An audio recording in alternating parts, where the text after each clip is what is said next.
ఈరోజు దేశంలో దొంగలు పడ్డారని మనం సినిమా విన్నాం, సినిమా టైటిల్. కానీ ఇప్పుడు పామూరులో దొంగలు పడ్డారు. పామూరు ప్రభుత్వ భూములన్నీ కూడా కాజేయడం కోసం రియల్ ఎస్టేట్ పేరుతోటి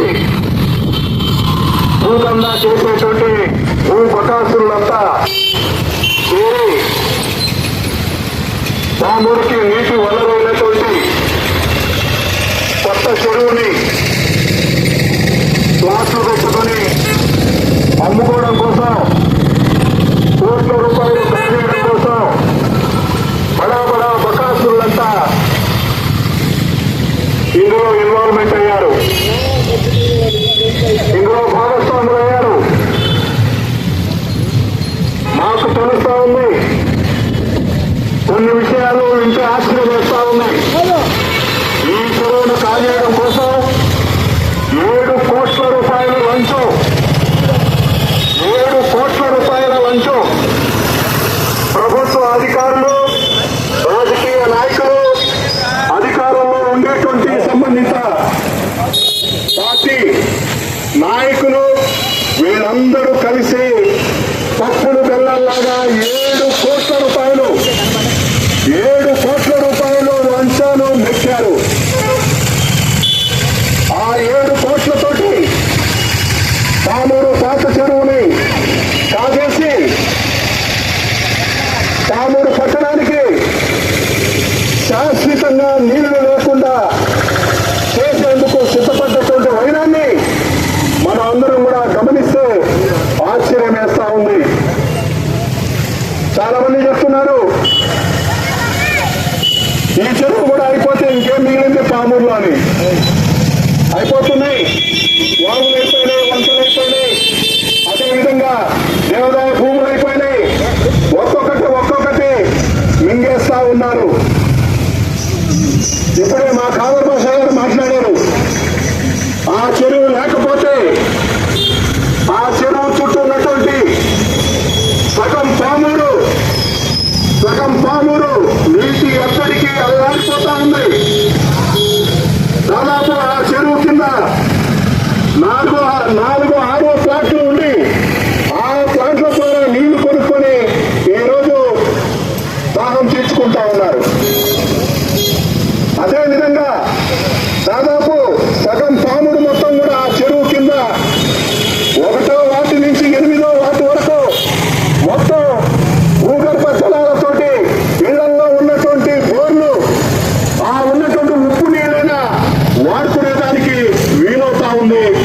ఈరోజు ఆ పరిస్థితి కూడా ప్రజలకు దూరం చేయడం కోసం ఈరోజు ఈ భూ బకాసురులు సిద్ధపడ్డారంటే ఎంతటికైనా తెగిస్తారు వీళ్ళు ఈ పాముడిని సర్వనాశనం చేయడానికి కూడా వెనకాడరు అని దీన్ని బట్టి మనకు అర్థమవుతా ఉంది. వాస్తవంగా మనం పరిశీలిస్తే ఈ యొక్క చెరువు యొక్క చరిత్ర 2005-2020 మధ్యన చెరువు నిర్మాణం జరిగింది. 1920 ఆ ప్రాంతంలో చెరువు నిర్మాణం జరిగింది. ఆనాడు ఉన్న సర్వే నెంబర్లు 398/1, 398/4, మొత్తం 120 ఎకరాల 89 సెంట్లు. ఈ భూమి మొత్తం కూడా 2 సర్వే నెంబర్లతోటి ఈరోజు చెరువు నిర్మాణం చేశారు అలాంటి రాజా గారు. వాళ్ళ పుణ్యంతో ఈరోజు పామూరు టౌన్ లో వారానికి ఒక్కరోజు ఆ నీళ్ళైనా తప్పుతున్నాయి. ఆ RO ప్లాంట్లు వాటి ద్వారా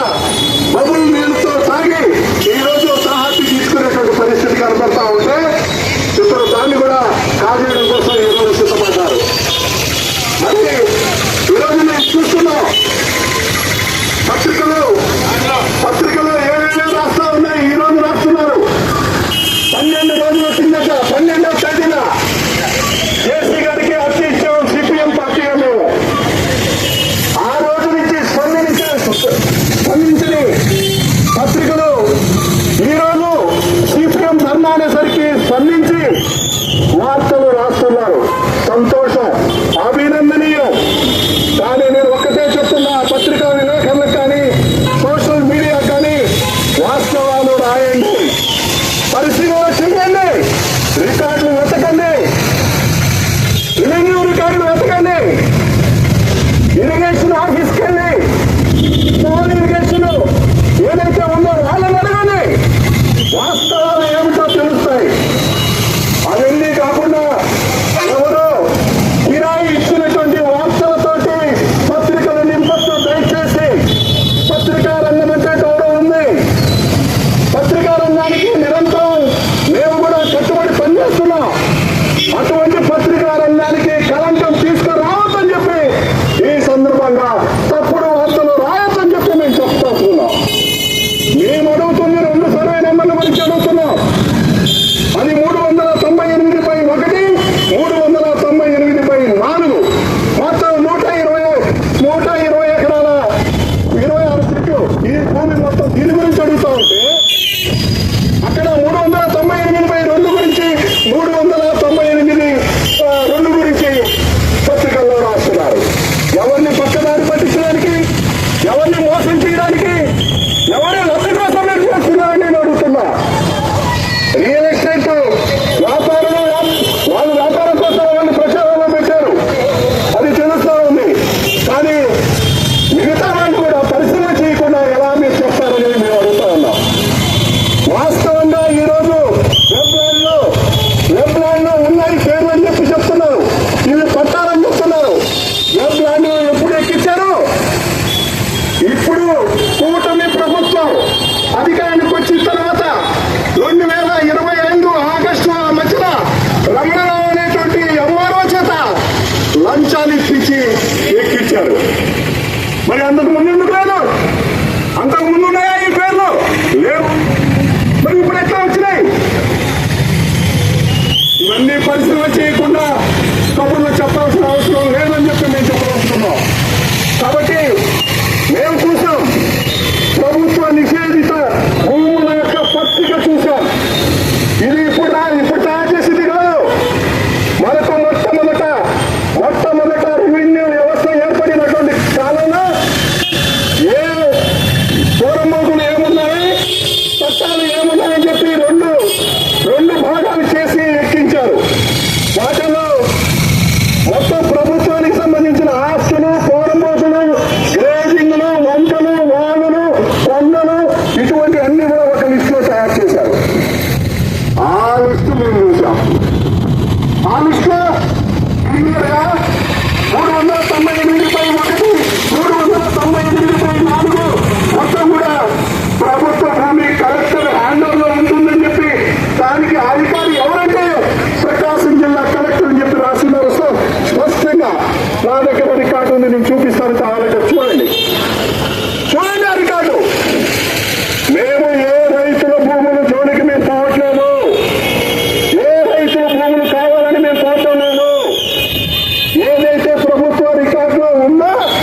ఇందాక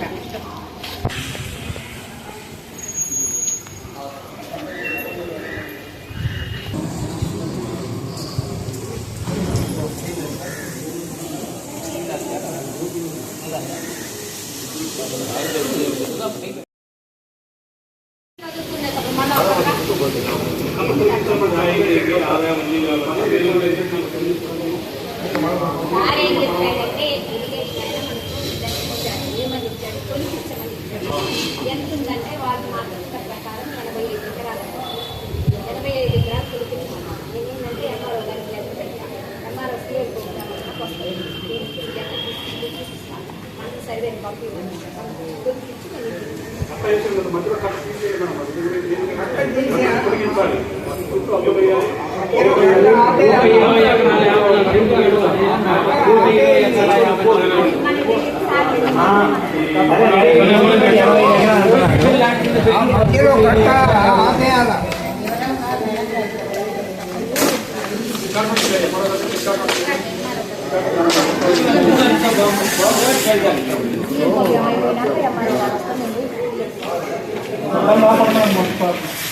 ఐటీ పనులు మొత్తం ప్రజలను పెట్టి పని చేయించుకుంటున్నారు.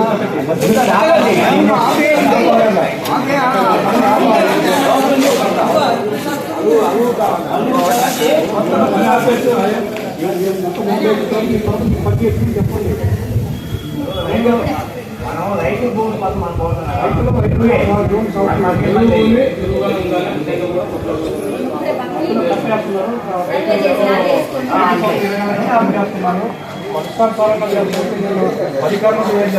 వాళ్ళు వెళ్ళిపోతుంది మేడం. నీళ్ళు లేకపోతే మన పంచాయతీని బట్టి అక్రమ ఆన్లైన్ చేస్తున్నారు. అది రద్దు చేయాలి.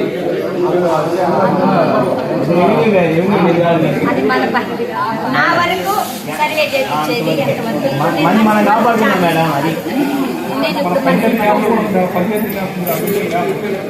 ప్రకారం 90లో అదంతా మార్పు చేశారు. రికార్డు లాగా చూడాలి. భవిష్యత్తు కూడా వాళ్ళు చేస్తున్నారంటే మనం చేశారు. ఈరోజు తాగడానికి మనం చదివితే అనేక ఈరోజు ఉంటుంది కదా వాయిదాల ట్యాక్స్ మీరు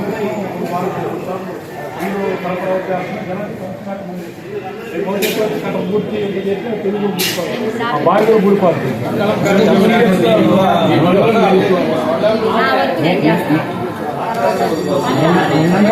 నిన్నంతా ఆచారు పని అంటే ఈ రోజు మళ్ళీ మొదలు కట్టకుండా కంటిన్యూగా అంటే అప్పుడు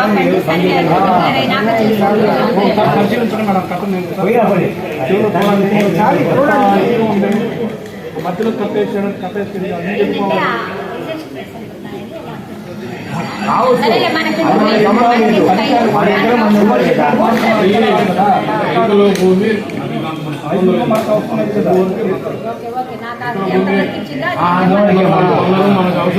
ఎంఆర్ఓకు ఎంతవరకు నాకు ఇచ్చారో నేను అది నేను ఎంఆర్ఓ గారు రాగానే నేను మాట్లాడి సెండ్ చేసి సర్వే పెట్టిస్తాను. అది అంతవరకు నా బాధ్యత. అది ఇప్పుడు నేను మన